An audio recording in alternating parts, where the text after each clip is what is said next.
So here I have before you another chart with a mouth.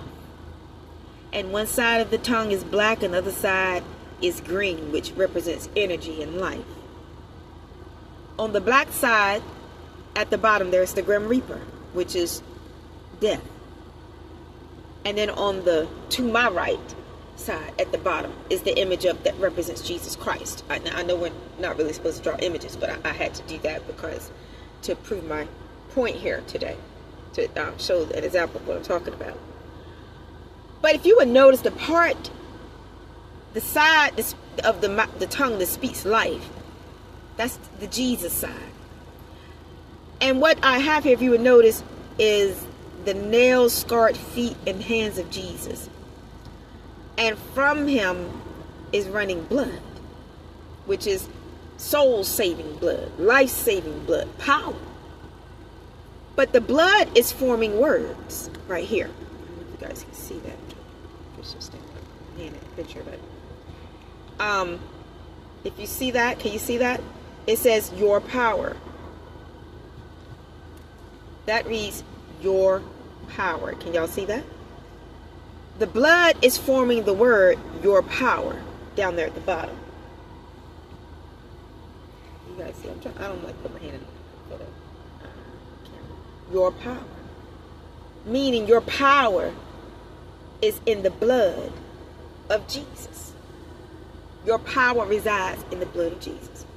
What you speak, if you speak life, that's your connection to God, and your power is in the blood.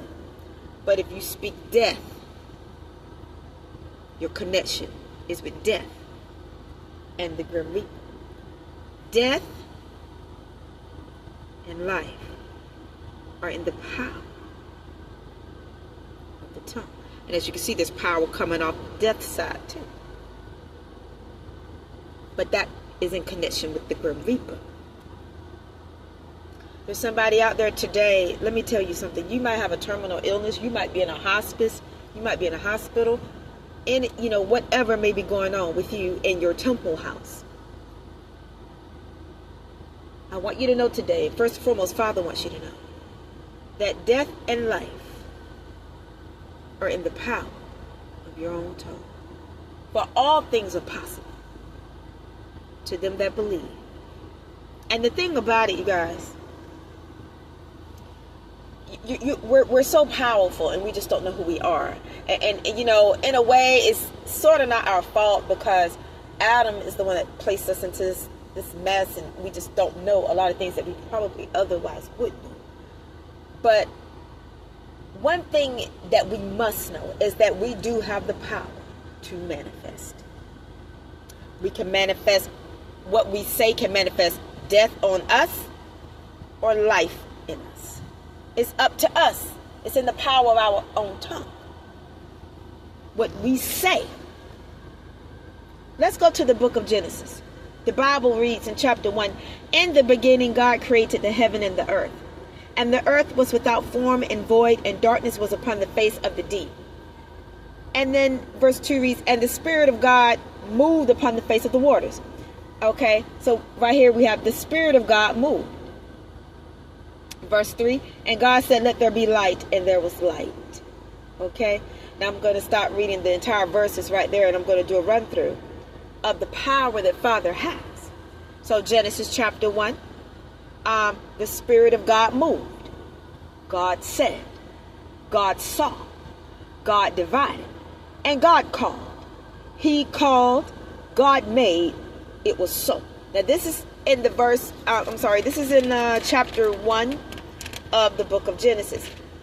Look at all the things that God did by speaking, by his power. The same power that is in Jesus Christ being God. The same power that I have listed on this chart here. That is your power. The power of death or the power of life. And the power of your own tongue.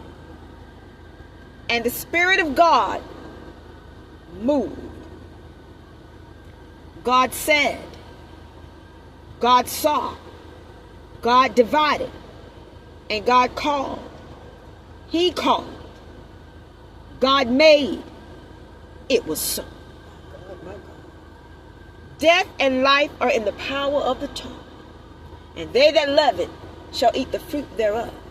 What you speak and what you say is what will make it so.